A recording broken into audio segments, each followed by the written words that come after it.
Michelle? Daniel, OG OG Rose. and ladies and gentlemen, it's one of my favorite things to do. Michelle, what you thinking about? Well, thanks, babe. I've been thinking about a lot of things. I did just do a quick recording on energy. I was kind of struck because I just started reading Julia Cameron's The Artist Way. Is that the one? Yeah. Or The Life. No. The Artist Way. The Artist Way. Okay.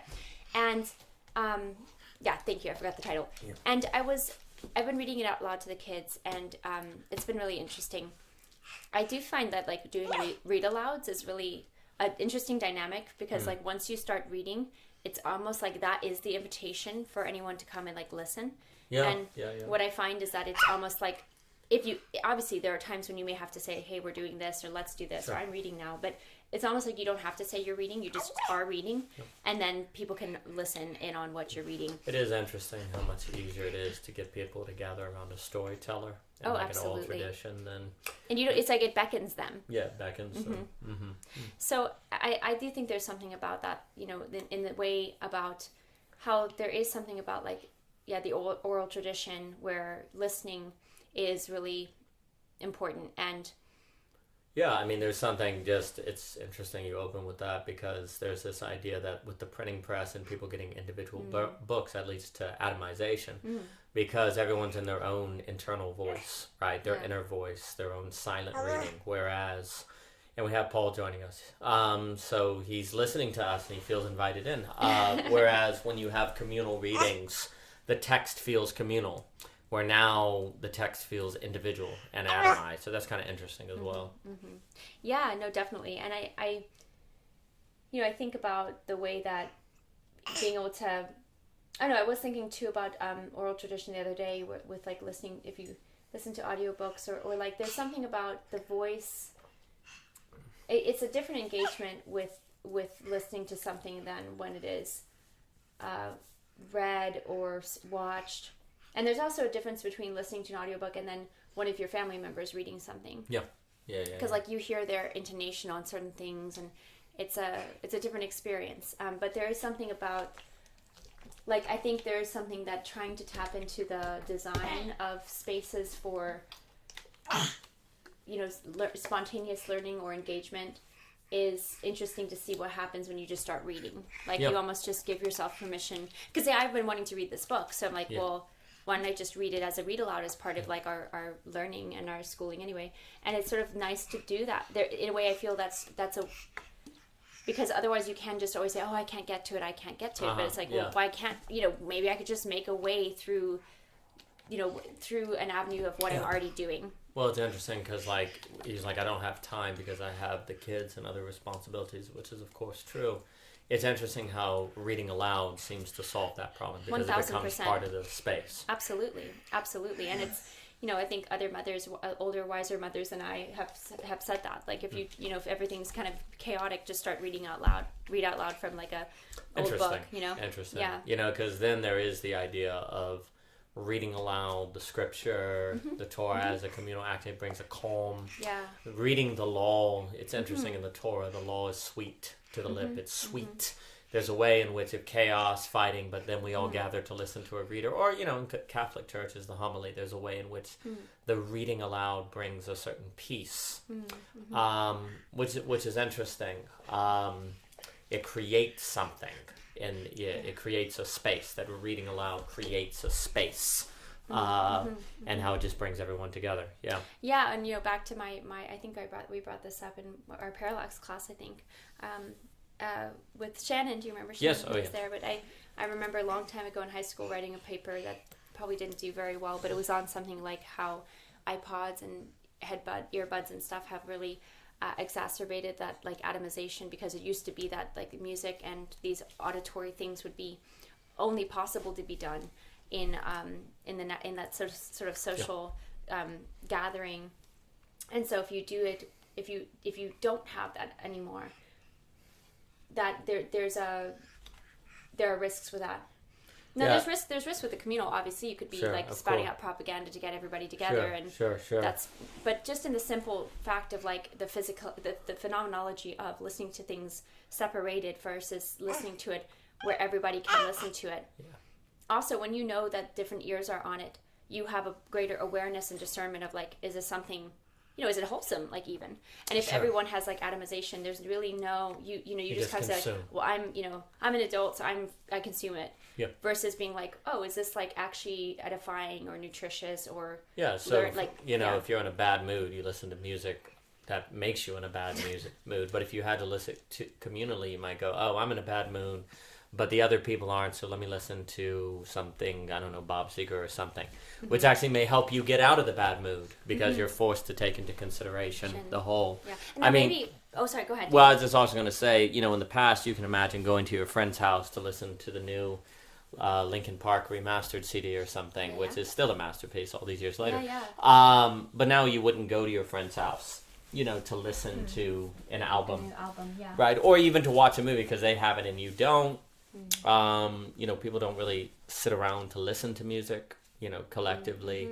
So there is something now where the art is detached from social gathering, because you don't have to find out what house has the new video game, what house has the new CD, and let's go visit them, who has the new record player, all of these different things. Like even the idea of like in the console wars, oh my gosh, they've got a PS2, you'd have to go over there. But now basically it's all on the computers. It's not like you're waiting. As long as you have internet, you can basically access whatever's available. So definitely there's an atomization going on there. And somebody could say, well, aren't you still choosing the book the artist way? So like everybody has to listen to it. I mean, when I do the reading, it's you could be building Legos or walk out the door and do something in the kitchen. Like I don't really keep in that regard of schooling. I don't keep a like you have to listen. I don't say it because I know that if you say that they're compelled, they'll come and listen anyway. Right. But what I mean to say is like, but there's still a discernment. Like I would read that, but I wouldn't maybe read some other text out loud. Right. Because it's just there are certain things that you're like, is this something that could be mutually beneficial? Sure. Now again, I'm still deciding that at the end of the day as the parent or as the one who's reading the thing. Right. But it also gives you, it's sort of like how it used to be, you couldn't decide what was on the Disney Channel, right? Yeah. So it just sort of decided for you. And there is that element where we do, as humans, seem to need sometimes this engagement with whatever just is the case. And you encounter it as what it is. Like you were hoping Doug was on, but Chris explains it all or whatever was on. Wow, but Classics. But, and I do wonder about this. And it kind of relates to how I've thought about like, when we do these like select cuts, if you think about it with meats or different types of like, we want fruit at any season, no matter what the season, we want the whatever type of fruit it is, even if it's not the season for it. We lose like we talk about with necessity, like we lose a type of necessity with that that you see what I'm saying, and so there's this balance of no, when you get to read, maybe like the children will read books with each other, to each other out loud sometimes. So because you've modeled it. Yeah, and so they do it too, and they get to choose. Oh, they kind of do a group like, well, we want to read this, no, we want to read that, or would you read that to me? So they kind of talk amongst themselves. But yeah, this kind of it's sort of like a limitation for the sake of like a communal experience with a certain text that I think is very interesting. Well, I've been thinking a lot with Seth and Aspasi, and we've talked about it more and more on basically, I'm just kind of defining the mind, the kind of a kind of broad category that covers a lot of social phenomena that I think is basically the main problem in a way is global hikimorism, the spread of the person in Japan who never leaves their apartment. And we're seeing hikimorism spread around the world. It's not just in Japan. It's not just men. And you could think of Leon Brenner's autistic subject as hikimori Brenner.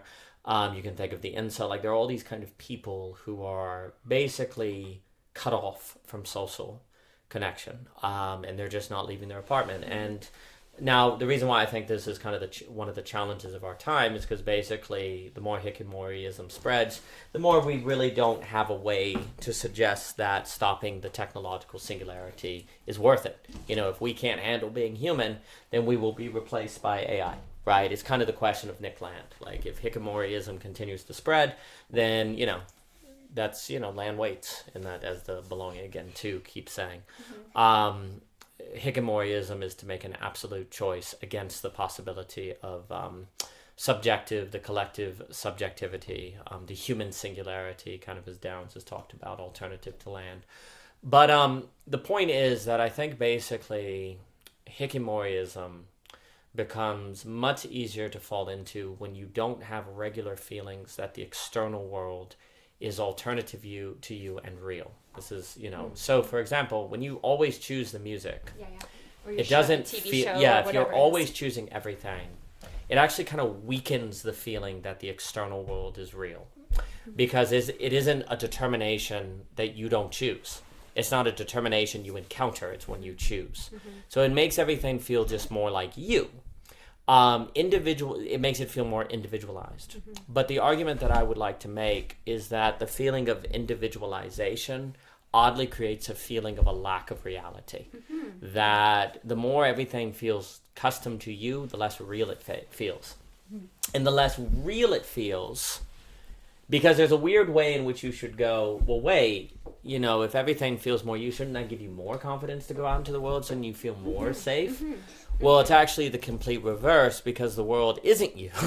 And so when you're constantly used to a feeling of a lack of reality, then it kind of weakens your nervous system. It kind of weakens your capacity to handle otherness. And so then when you encounter otherness, it's not that you ever directly disown it. You just choose not to go out tomorrow. Choose not to do that outing. But then that means you're only surrounded by your choice, which doesn't feel real. It lacks a certain reality, a certain texture. So then gradually things feel arbitrary and not meaningful. Because here's the weird thing. Like, things you choose lack meaning. There's a weird thing where if it all... And it's very odd, because you would say, well, if you choose it, doesn't have more meaning.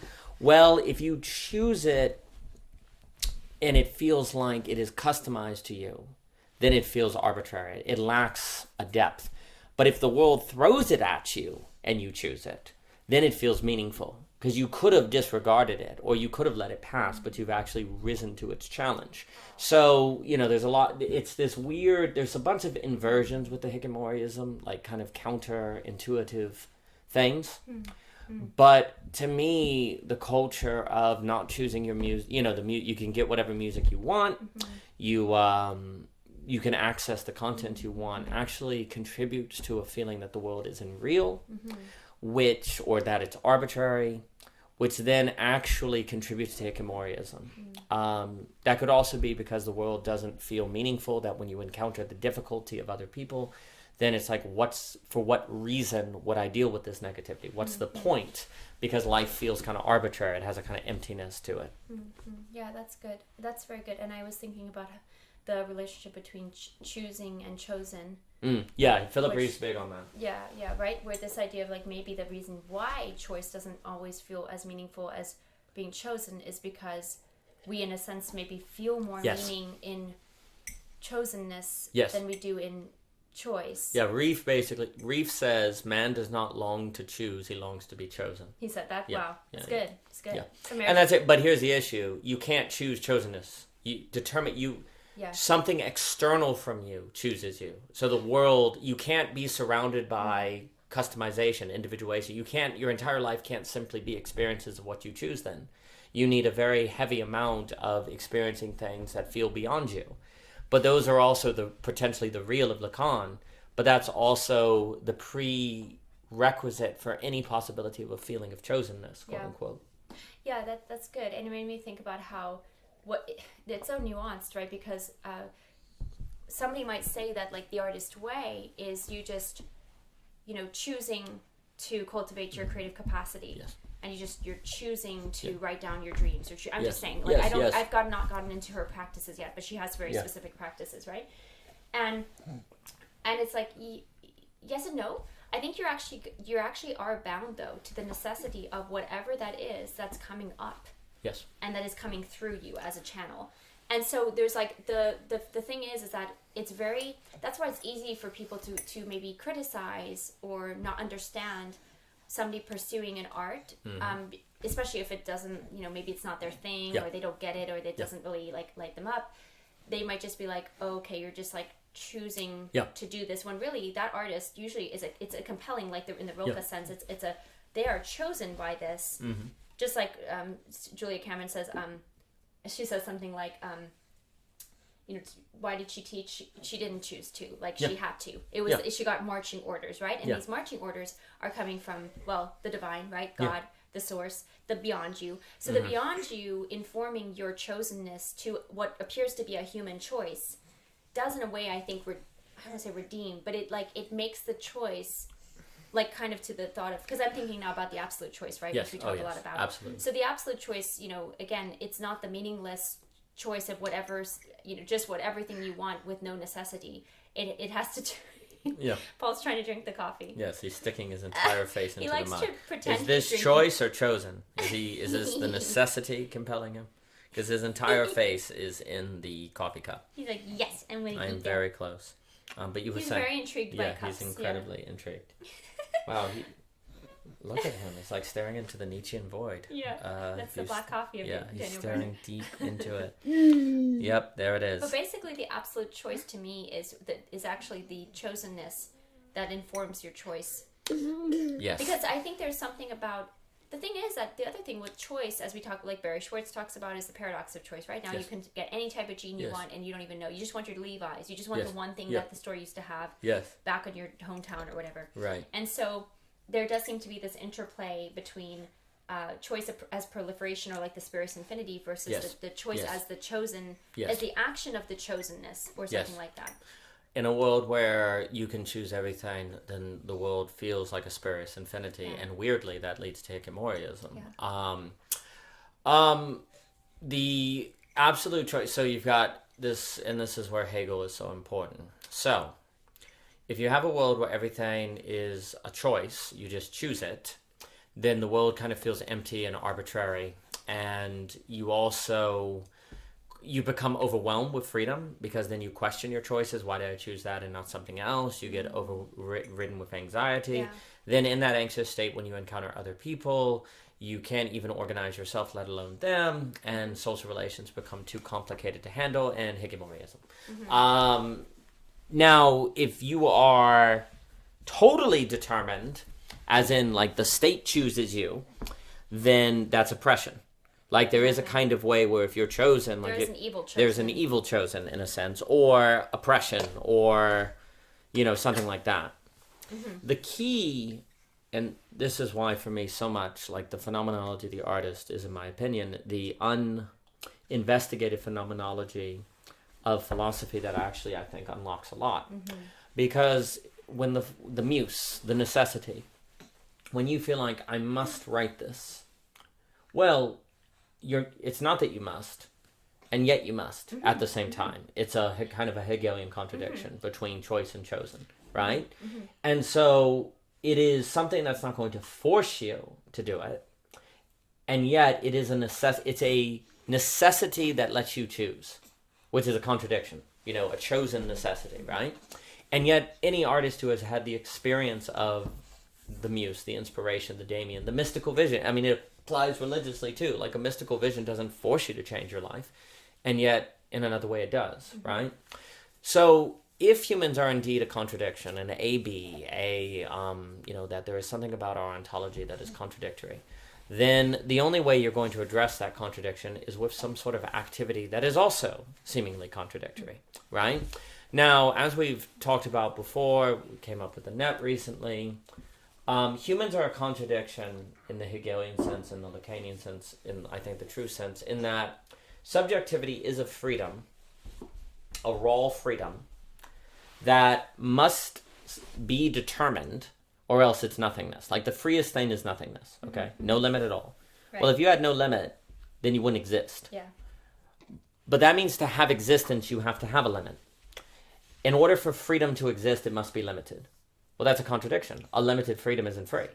And yet the only possible freedom is limited, okay? That is the contradiction that structures human subjectivity. Because, subjectivity, to be a subject is to be oppressed, right? So humans are a kind of radical freedom that has being because we are subjugated by a limit. Perhaps our genes, perhaps space-time, perhaps shape. We are subjugated. There's a kind of oppression we undergo. We don't choose our genes. We don't choose our parents. We don't choose everything about us. And yet that limitation is why we exist. But that means we are a contradiction. because you just simply because it's just a question of we are freedom. We're a radical freedom. Like, you know, we experience it. Like, think of it this way: we experience ourselves as not determined at all. Meaning, like, think something. Like, think whatever. I can think a unicorn. I can think, like, internally, I can do whatever I want. I can think a unicorn. I can suddenly be 50 years old. I can suddenly have, like, in your thoughts, you can imagine anything. You can dream anything, right? So within your own mind, you're not really determined in what you think, right? And that's the evidence that kind of belonging again to two gets a little bit into the evidence that subjectivity is a radical freedom is dreams.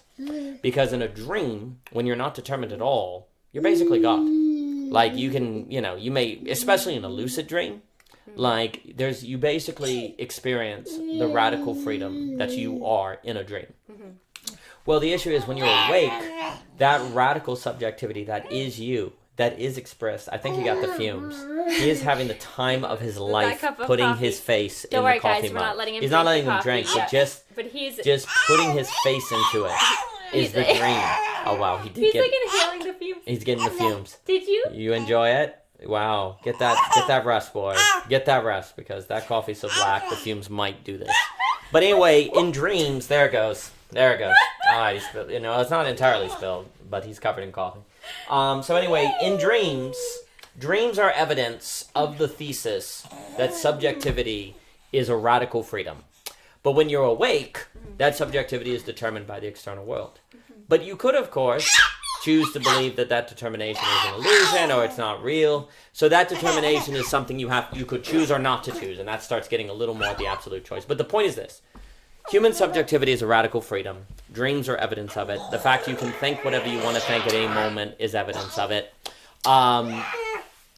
And thus we are contradictory.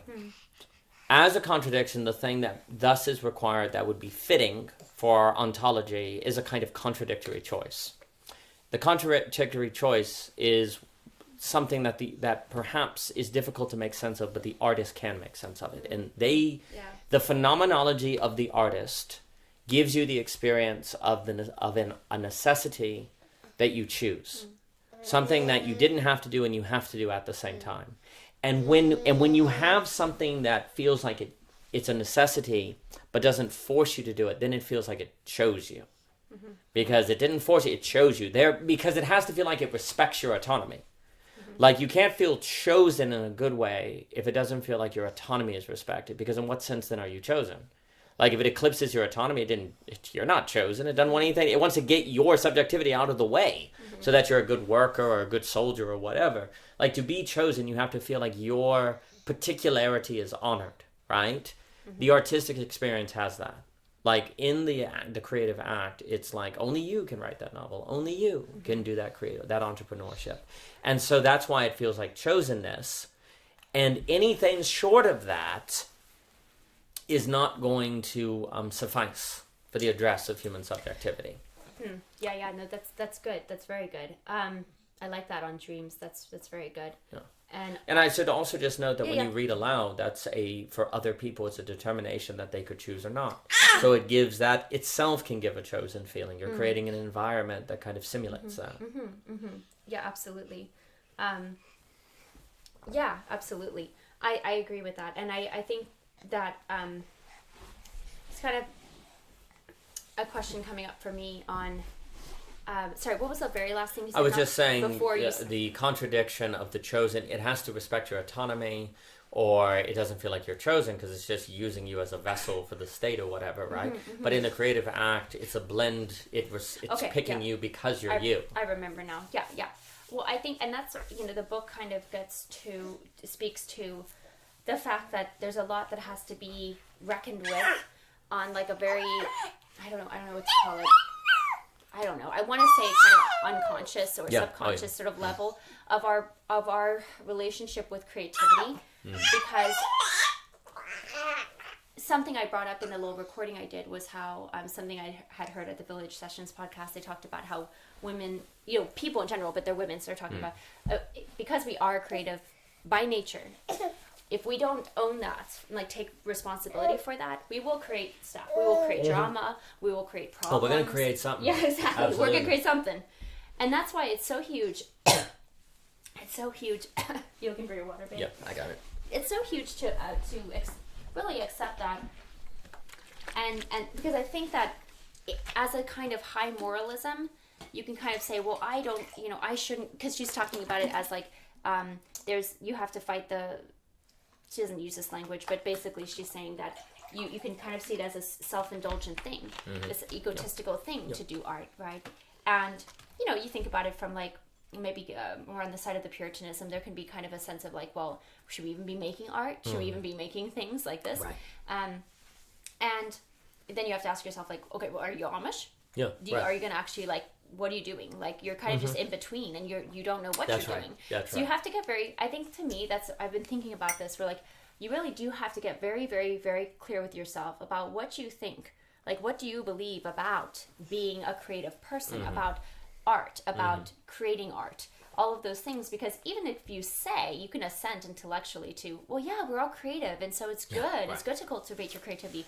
If you don't really get to your core beliefs about what that is, you probably will have some radical limitations in your ability to actually create. Absolutely. And you won't think of it in this beautiful way of sort of, I don't want to say transcending our contradiction, but like, I guess it is a way in which you not transcend it, like you live within it, but there's a type of you address it, right? Yeah. In the artist, you and locate in the artist way. address, locate, and deal with. Yeah. She talks about like find your trail and climb. So it's not like it's just okay, we're done now. Like we figured it out, we solved it. It's like you never really solve it in the sense you solve it in so much as you keep climbing, right? Yeah, and creativity is like life. You don't solve life or you're dead. Yeah, exactly. I mean, that's the issue, is that the most true of things are life. They are life, actually, in terms of quality versus quantity, and therefore they don't end, they define. Yeah, exactly. So, it's just so wild because, this idea of being chosen and all that, it's like, you have to do this really, like we talk about the non-rational thing, to say, I guess I will write down the thing that's in my head. I guess I will write down my dreams. Yes. I guess I will You make write the non-rational poem choices. that isn't, like, for whatever reason I feel on my heart or whatever it is. Like, and I just think there's something that, and I mean, I can definitely feel it and relate to it and almost feel a type of, like, for lack of a better word, like remorse about it, where it's so easy to project things that you just haven't dealt with yourself, and it's often because you haven't done to deal with oneself or do any type, like, to me, any type of the creative work is a type of inner work that you're doing, and Julia Cameron will call it the spiritual work. So, but yeah, it's I don't know. I'll be honest. There's just something so deeply ingrained to think it's somehow selfish to do any type of creative work, which is kind of well, I won't give it clarifiers on that. It's just, I think a lot of people do wrestle with this though, and now that wrestling is kind of a waste of energy, really, because again, unless you're Amish, then what are you? And what are you doing? Well, like, and also even the Amish do a type of creative work in the way that they create their life and they create their whatever, you know what I mean? They're like the way that they do religion, and so they're still creating too. It's just that it's it might look in a different form. But Julia Cameron talks about, if you desire creativity in your business or in your home life or in actually being a painter, like this is a book for you, because ultimately all of those things require you to kind of get in touch with that thing that you keep on not listening to, or keep on not writing, keep on not doing, keep on not wrestling with. Like, you could have questions about, like, I know this is a big one for me, is like, how do you raise your children right? Wrestle with that. With that. But if you don't take the time to wrestle with it, write down thoughts, questions, fears, concerns, whatever, like things then you're not actually doing anything with it. No. And yet it's still there. Latent, Well, and so, but just getting over the egotism of it in that sense. Well, I mean, and sure, you can be an egotistical artist, but it's not like, in terms of cultivating creativity as a spiritual practice, that's actually about dissolving in many respects the ego, to let whatever that thing is that's inside, that's coming to your head, that keeps on popping up, that grabs you, to let it do its thing. Yes. Which is one of probably the most humble things to do, actually. Yes. Well, there's a few things. Yeah, there's a lot there. So first, if it is the case that without non-rational choices in your life, you end up in various nasty equilibria and suboptimal results, then doing something non-rational is not an option. Like, you have to do it. And non-rationality is always that of which there is reason not to do, or is hard to justify. And creativity, in one sense, the creative act, is a non-rational choice. Therefore, it has the potential to get you out of a lot of suboptimal results in your life. Places where you're stuck, you're paralyzed because you don't know what to think, or you haven't processed. Like, the human being is in a situation where if all the human does is rational and justified, they end up in trouble. And so we should not be surprised that there are, like, the human has to do non-rational things, or they're in trouble. And creativity is just a really big avenue to make non-rational choices and to train non-rationality, so that you don't end up as a hollow man, as Eliot might put it. Second, the idea that you will create something. Yes, that's exactly right. And I think if you really, really accept that, like, you will literally create something. Yes. Then you'll sit with that. Like, really, really sit with that. If you really understood and believe it and like lived from that place, you would have no problem with actually like yielding to the creative energies. Yes, and there comes a question of what does it mean to engage in creativity. What I would say is creativity, if we're just talking like onto-epistemologically, creativity is the ability to make, is to think in a manner that is not bound by rational determinations. It is the ability to be non-rational.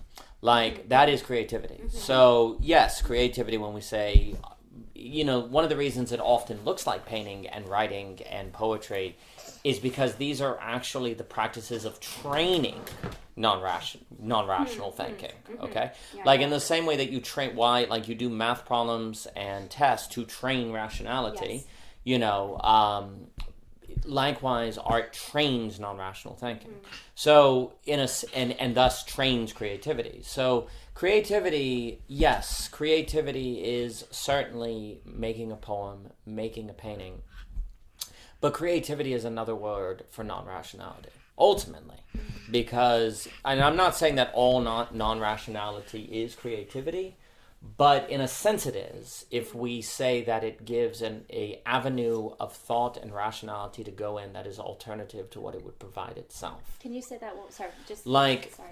If all non-rationality is creativity, if we understand non-rationality as offering a course of time-space to rationality that it otherwise could not provide itself. Like, it gives it alternative from its determination. It's not bound to its determinations. Therefore, all non-rationality is creative. And it's not bound to its determinations. Yes, like, if I'm given a cup and I say, oh, this is for drinking water, that's rational, and it's rational because it's socially incubated, it's what everyone uses it for. But if I say, no, actually, I can turn it around and make it a stage for Legos, that would be non-rational. Yeah. And you've created a new use of the cup, right? Yeah. Now, as soon as you do that, it seems rational to use it that way because it works. But this is that quick sleight of hand that occurs, that the paper, The Truism of the Rational, really emphasizes, is that the moment you make a non-rational choice, rationality races it in and makes it seem rational, but it wasn't until after you made it. So there's always this vanishing of the role of non-rationality in your life. The moment you engage in it, it seems like it's not there. Likewise, once you engage in art, it seems rational to do art because you see all the benefits, but it wasn't in the initial choice. And it's not, and every time people question you or you have to defend it, then it slips out of rationality and goes back into non-rationality again. Do you understand? There's a movement that occurs that makes it easy to not see non-rationality because it's always being consumed into a rational logic the second you make the non-rational choice. Does that make sense of what we're getting at? How does that apply to painting? Like, just as for example, because we said that the non-rational, and I liked what you were saying, that these practices of why it tends to look like writing and painting and all this is because that's the practice for the non-rational. That's correct.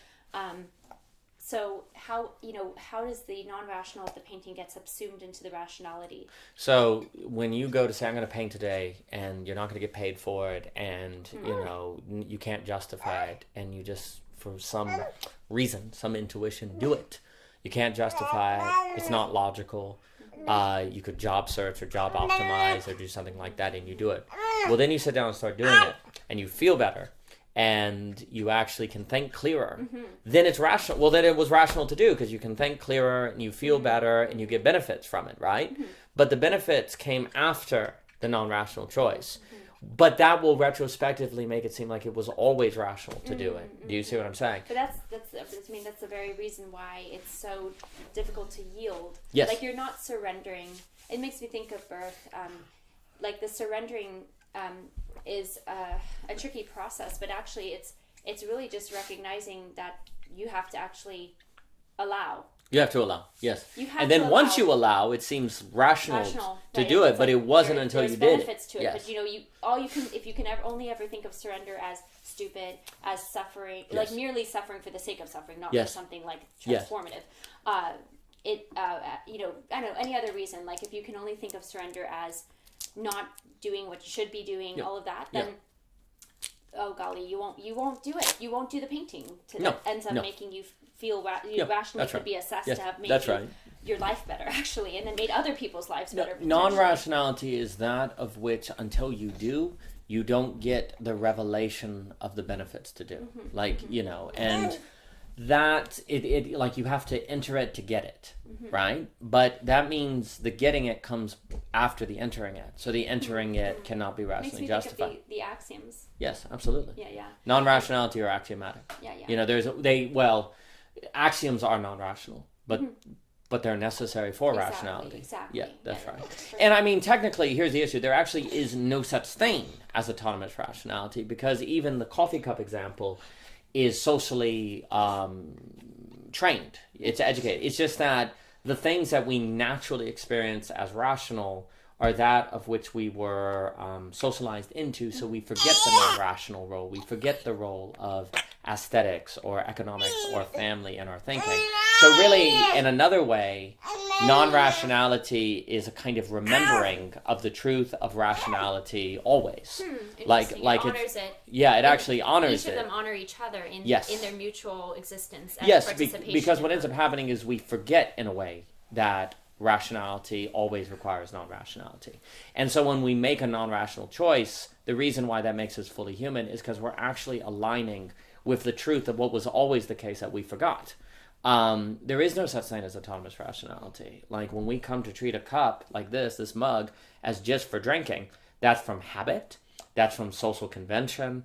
That's where the postmodernists are completely right, that it's all social convention, right? And why the society decided to use the cup the way that they do relative to the shape and how it lends itself in the direction, sure, but ultimately it's an arbitrary choice. You can imagine a world where cups were only used as stands to set Legos on, right? And if everyone around you did that, theoretically it would be rational to use it for that and non-rational to use it for drinking, right? So there's actually always non-rationality and rationality, but you forget it.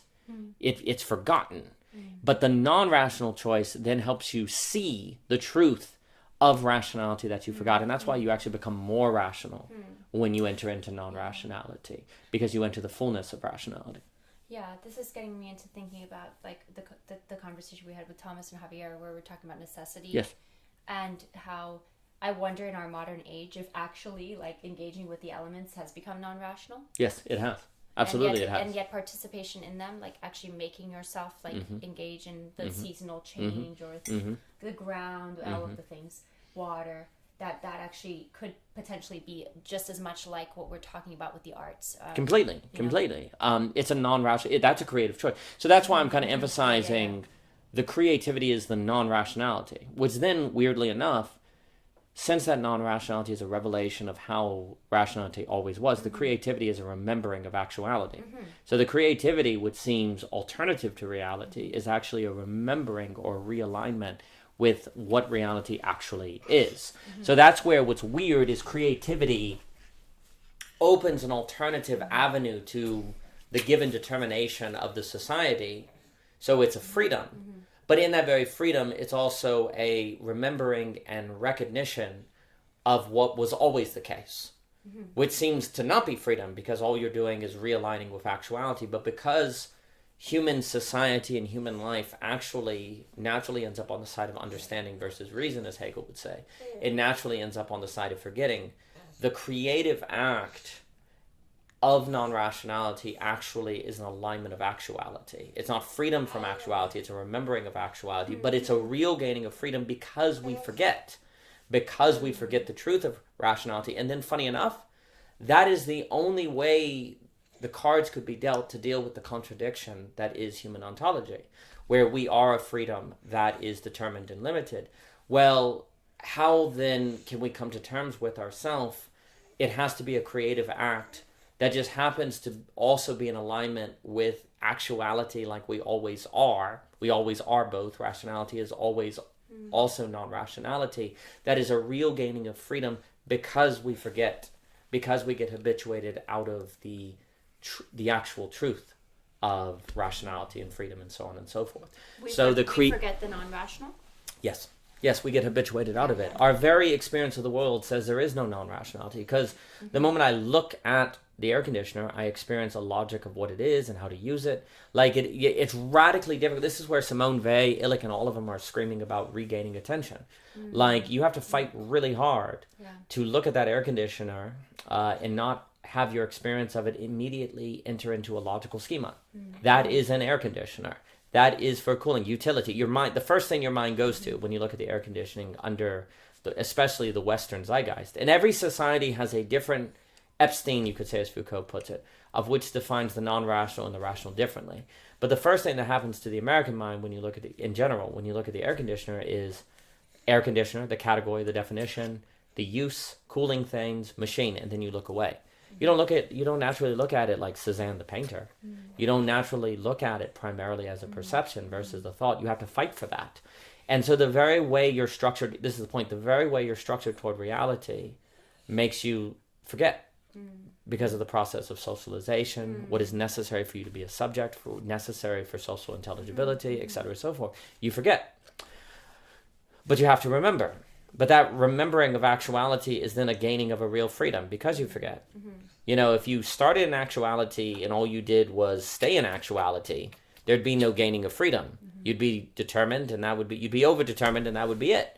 But because we forget, because of the very way we experience reality, realignment with actuality is thus a creative act in a gaining of a real freedom, which then means we experience actuality not as an oppression, but as a grace, but as a gift, but as a freedom. Which if you didn't go through the error per se, if you didn't go through the error, you couldn't experience actuality as a gift because you'd be stuck in the limit and all you ever experience the limit and you wouldn't return to the limit. Because you can in a sense return to the limit, then you experience it as a freedom. Then you experience it as something chosen. And that is the necessity, a chosen necessity. So in the artist, you experience a necessity you choose. Well, that means the artist is actually a revelation of the entire truth of the journey of the human subject, which is you're born into a necessity that then you forget, that then you can remember and choose, and now it's a chosen necessity, of which is afforded because of the forgetting. Because you forget, you can remember and thus choose it, right? And so that's and that's why forgetting is the great opponent in Plato and Aristotle and all these people. It's all about memory. It's all about memory. God is found in memory for Augustine. Memory is imagination. It's all about memory because memory is the great battle. Because it is all about remembering the necessity we necessarily forget in order to exist as subjects. So that it is that we necessarily forget so that it can feel like something that's chosen, that chose us, versus be born into, but that necessarily runs the risk of us forgetting and never remembering. But if that risk was not there, there'd be no possibility of feeling chosen. There'd only be overdetermination. So the artist becomes a revelation of the structure. The phenomenology of the artist becomes a revelation of the thrownness of human subjectivity that is a necessary precondition for the possibility of chosenness. Well, for the possibility of realizing our chosenness? Yes. 'Cause aren't we, in a sense, if we're remembering, we were chosen, Yes, but right? Or there was a chosenness at play. but chosenness you have to choose. That's the weird thing. Like if you're Okay. chosen, don't choose it. Well, then it's not chosenness. You ignored it. So that's the weird thing. Like you can't be chosen unless you choose it, unless you answer. Like if you're chosen and don't answer, well then that's just like getting randomly selected for a credit card deal It's in kind the of mail, like the right? scripture idea, right? Many are chosen, few Answer. answer. Yeah, that's correct. That's correct. So yes, this gets into the all of reality in a sense sets the conditions for the possibility of any and everyone being chosen, right? Like reality in its structure sets it up so everyone can be chosen, because that's the structure of that's embedded in human subjectivity. Just like you could say God sets the conditions so everyone is chosen. Like Bart will say everyone is elected, but you have to reply, right? So yes, So in a sense, yeah. yeah, it's available to everyone, but then you have to enter into the practice that makes that thing available to you, apparent to you, and intelligible to you. And the key is that the phenomenology of the artist, the phenomenology of the creative act, gives you an experience that makes everything I just said plausible.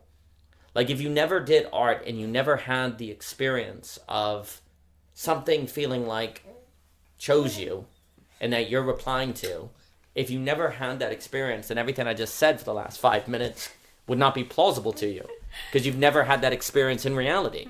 So it wouldn't it'd be like, well, that sounds interesting, but it wouldn't be plausible. Means, yeah, it wouldn't be plausible to you. So the phenomenology of the artist is what makes plausible what I would call the metageometry of being, without which the metageometry is not plausible. And then you can never ever resolve the contradictions of, say, freedom and arbitrariness, freedom, limit, like how to, all of the contradictions of freedom, justice, chosen, choice, all of these contradictions, none of them can be resolved without the right metageometry. Yeah. And the only metageometry that resolves them is unveiled in the phenomenology of the artist. No, that's very good. I also wanted to, that's all really good. And it made me think of just kind of going back to that conundrum or quite literal block that a lot of people may experience of is it egotistical? Is it egotistical? Please hold your thought because I want to hear it, because I do feel like this is it's a knot. It's like it's a big knot. You got to really untangle. Yes. And it's, to me, I think about it like the irony is that you're actually being more egotistical to think it's egotism. That's right. Because you've already decided. Yes. You've already decided that you're being egotistical to write the poem. Yes. You already decided that if you write the poem, it's just you. It's just what you want to Yes. say. Yes. You're already just there's an assumption and a kind of, you've already decided. And I think the whole point of something that's really seems very necessary to the phenomenology of the artist is actually the decision you make is to listen. Yes. Your decision is not to decide what judge, or you're not going to judge it. Yes. You're not going to do any of that, because also that is your ego deciding. Yes. That it is egotism, which is a weird thing, and maybe that's it's very important. Wordplay just to get out of it, but I do think there's something there. So because you're identifying the creative act as you, as yours. Therefore, it is egotism, but that actually you're making an assumption that you can reduce the work to you and your wants. Like you're overly reifying the artist versus the creative act itself. Exactly. Like because the key, and this is like Berjayev in the meaning of the creative act. Like he's basically like, humans are created to create, and if we don't create, we're not human. And the creative act is basically central. Like he says something like, humans are created by God to create more than to be saved. Like that, the creative act is actually the deeper sense of salvation. Now that has to be expanded on, but yes, like also too, it can only be like, is it egotistical to eat? No, because you die if you don't, right? So it just depends on, it really depends on your ontology. Do you think creativity is necessary to avoid Nash equilibrium?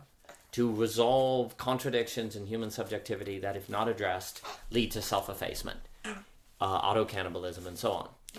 If you believe that, then creativity is not egotism. It's necessary. It's a necessity, right? It's a necessity. But here's the issue. You choose if it is a necessity or ego, and that's the absolute choice. Do you Yeah. identify with the limit as part of you, or do you not? Right? Like, and this is another kind of funny move. Creativity, if you describe, no, we have to do it, or else the humans messed up.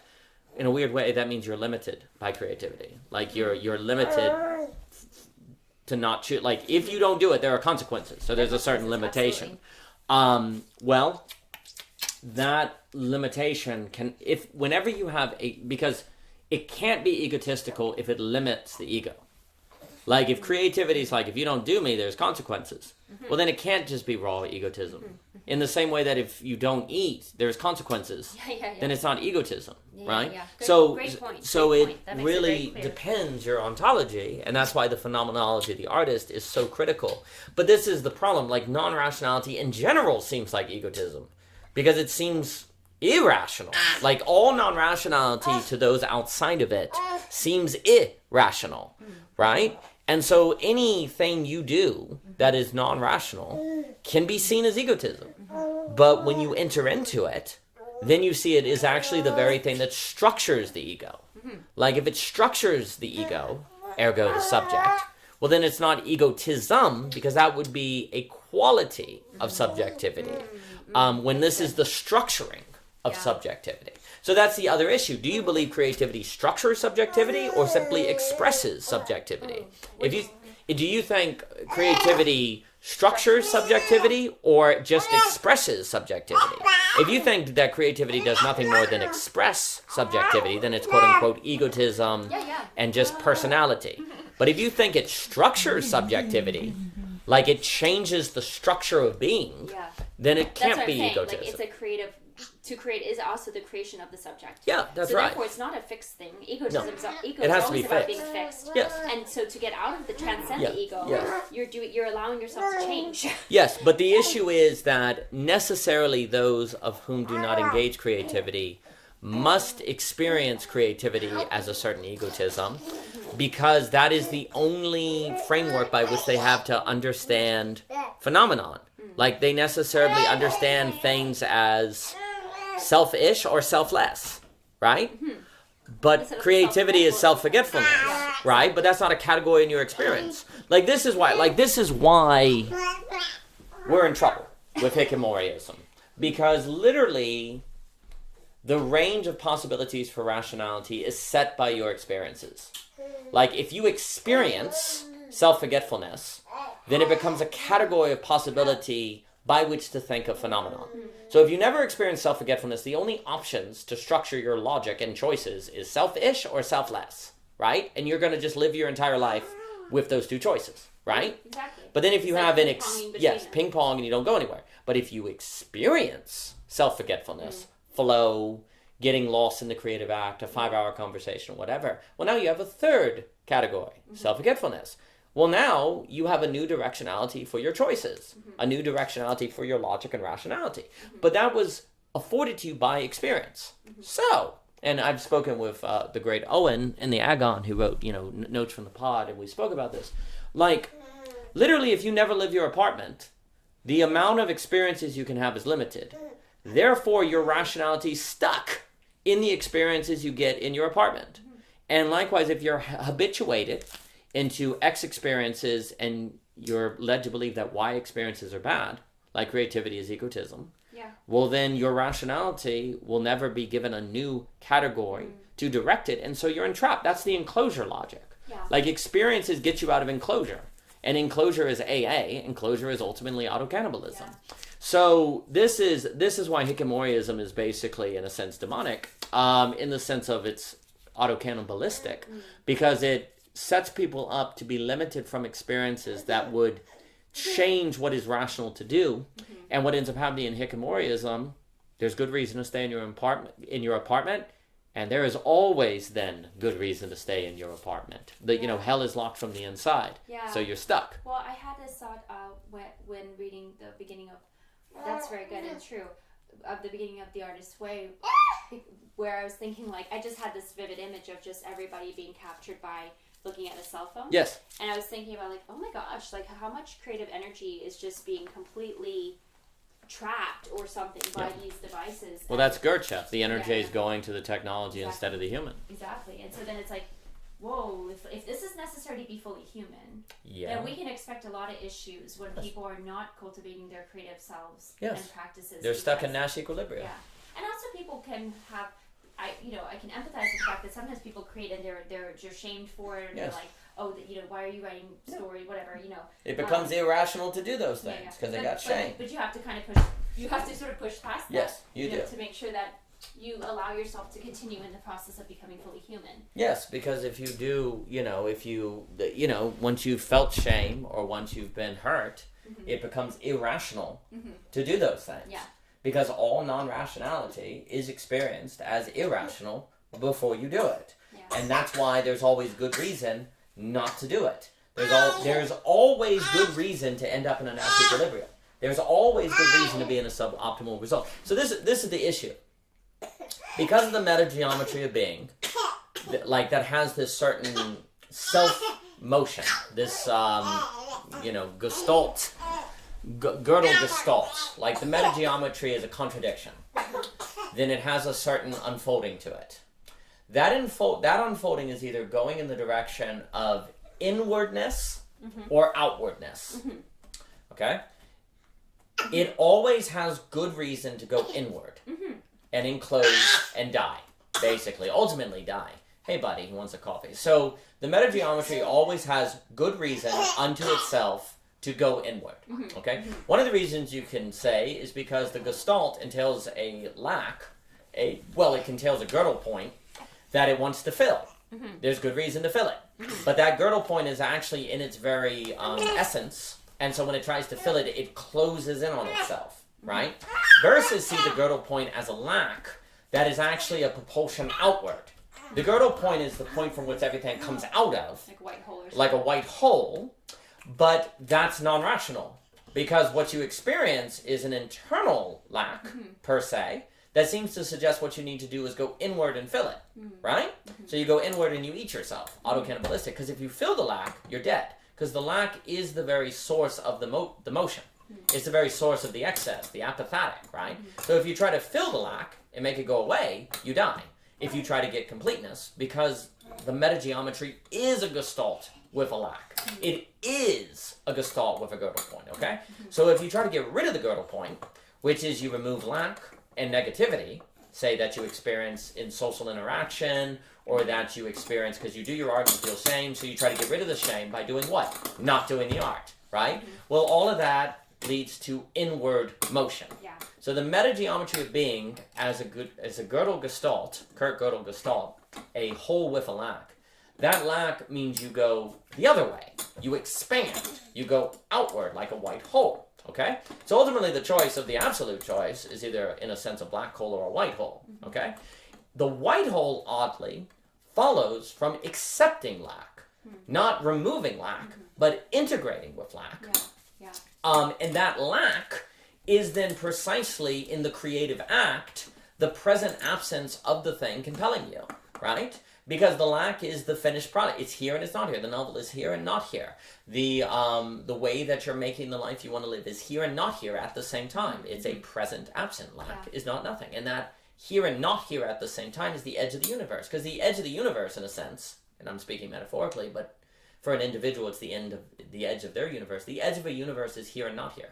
The universe doesn't have an edge, because on the other side of it, there's nothing, right? And yet it does. There is an edge of the universe at the same time. It's a present absence. It's there and not there at the same time. So likewise, and that very edge of the universe, per se, is the very expansion. It is a result of the expansion of the universe. It's not that there's the universe plus an edge. It's that the edge is a kind of privation that simply follows from the universe expanding here and not there, right? So likewise, the lack simply is the expanding towards something that's not here yet. So that is unveiled to the subject in the phenomenology of the artist, which is participation in the metageometry of the Gödel gestalt, of which is necessarily irrational to do, because it must be, in order for there to be the possibility of a choice of it, of which is then to choose the necessity, which is then the feeling of chosenness, without which the human does not thrive. And that's the only way to deal with the contradiction of human subjectivity as a necessarily determined freedom so that it has being. And all of that is aligned with together at every level of the metageometry, from the from the subject all the way to the universe per se. It's the same fractal. It's the same structure all up and down, of which is participated in most vividly in the phenomenology of the artist, in the creative act, of which then the memory of that, of which is also the realization of the true character of rationality, always already as structured by a non-rationality you forgot, then the ability to remember that truth is afforded in the creative act that can then be remembered daily in all of your activities, so that you have ever alignment with the metageometry of the Gödel-Gestalt. And this is to choose life instead of death. And the baby is now crawling. He's looking for the coffee. He's looking for the coffee. So we've attempted in this with the baby awake, but stuff. Yeah. But for more, by OG Rose, please, Amazon. All purchases and reviews are deeply appreciated. We do have coffee, and thank you so much for your time. Thank you so much.